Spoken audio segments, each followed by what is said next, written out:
Welcome back to another Alliance War video. We have 4 Loki versus Legion, and this war they banned Stealthy, Silk, and Void. This war was going to be complicated because it landed on my trip to Disneyland, so I was able to plan the night before, and I was taking my cousin to Disneyland for the first time. She's about turned 23. She's never been to Disneyland, but she's a great girl, and she works for me, so I had the whole office and everybody pretend like nobody remembered her birthday, and we surprised her with taking her to Disneyland.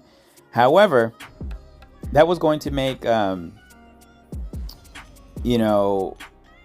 not fighting specifically, because I did a lot of prep work for my fights the day before, but it was going to make helping my BG with fight strategy and potential dangers or audibles and stuff like that. It did affect that. And you see here I'm moving late because I actually moved in the morning, Friday morning, because I was just so tired from Disneyland. We were there for like 15 hours or something crazy. So first up, I have this Sigil Witch on path 6. And this node basically has like deja vu prowess. So if you do the same combo in a row, she gets a prowess, and obviously it has insurance policy and spiked armor. The decay tactic will protect me from spiked armor, so I'm not worried about that. She's sort of sugar pill, but I'm going to be applying the withers. So I start with the PS1 here because I want to get off my Ineverate as soon as possible. I don't want her to build her charges by throwing SP1s. So I really just want to keep her power locked, essentially, by staying aggressive. See, since it's up, she's not going to gain any power from the basic hits, and it can refresh with every hit. So it has a chance to basically refresh. And the fight is over before it starts. 27 seconds. Super easy fight. Next up, I have this Scorpion, and I could have taken this with Kingpin. I could have taken this with SpiderGwen and slowed him, right?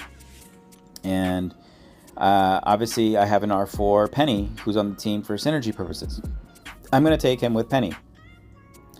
And the reason being is because I'm basically going to, if I block his SB1, I'm poisoning him.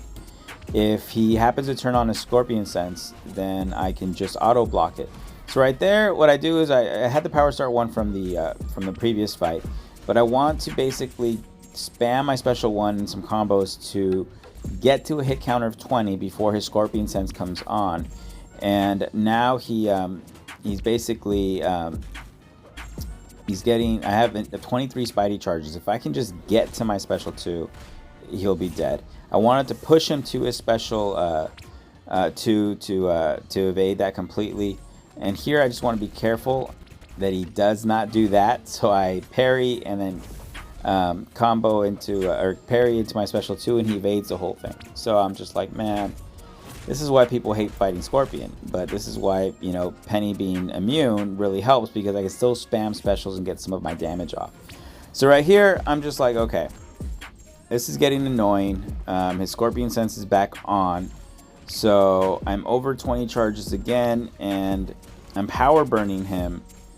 But I need to get to my special 2. But I decide that, you know what, I'm just going to keep on ramping my Spidey charges. And that'll power burn him, and just keep an eye that I have my shield in case that he does that, which is auto evades me, because it removes his Scorpion Sense and I auto block it. So it's really kind of safe to use. I really do like using Peni for Scorpion. Ultimately, it's very safe as long as you don't play like dog water. And spoiler alert, I do play Peni like dog water in a future war. So next up, we have this Morbius. And I could have brought anybody for this fight. It's on Sadist. And I ultimately decided with Kingpin. Morbius has this weird spacing when he obviously want to dex his glide, because it goes unblockable and he can phase it. But if you don't time it too early, then he ends up smacking you in the face. So my thought process is basically to just kind of stay in his face, and right there, you know, I go for intercept and he hits me. But what I like about Kingpin is that he's gonna shrug off those bleeds, and which is gonna really kind of gimp his power. And so here I bait out the glide, and I'm just, you know, I really kind of want to bait a intercept, and I get it there. I combo, and I'm going to throw my special 2 because I am skill boosted with the Fury up, and it does a good amount of damage. So here I want to I bait the glide. I'm like, perfect, and now I just want to bait the special 2, and I parry one of the hits, and I go for another intercept. I get the light intercept, and I bait a heavy here because I still have the protection down, and I throw the special 2, and it's just not enough to kill him. That did basically no damage now that I'm looking back on this, and it was just kind of frustrating. I bait the glide there, and I'm like, okay, throw the special 2. This fight started out so well, but now not so much. So I do a full combo. I get an intercept as he dashes at me. I'm going to relic into my special 2, but he does not survive. So that fight went down pretty smoothly. And then we have the Sassy on this Mighty Charge. Now, one may think that this is not a good fight for SpiderGwen because the Withers will fall off and the Inevitorate will fall off. But Sassy actually plays into Ebb and Flow Intercept really well because you want to do the majority of your damage when Wrath is up or as soon as it falls off, because his damage reduction is no longer in play. Well, when he's in Wrath, he's super aggressive, so you can, you know, bait out those specials and then bait out an intercept and, you know, start doing your damage there. And as this fight goes, I don't have a Wags Magneto pre-fight, so I can't parry from a distance. I have to parry, you know, up close because he right there, I miss a parry, he hits me.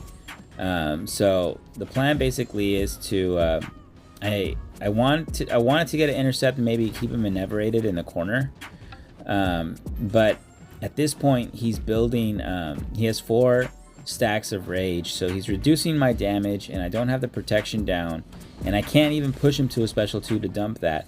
So here I decide to let my Spidey sense fall off. I think it's called the trap spider. But I need to get an intercept. I go for one. I try getting one there, nothing. So I go for another one here. I get a light intercept, and I'm like, all right, cool. So I'm gonna bait this out, and he goes into Wrath right here. I have my Fury up, and I'm like, all right, I'm gonna start doing some damage here.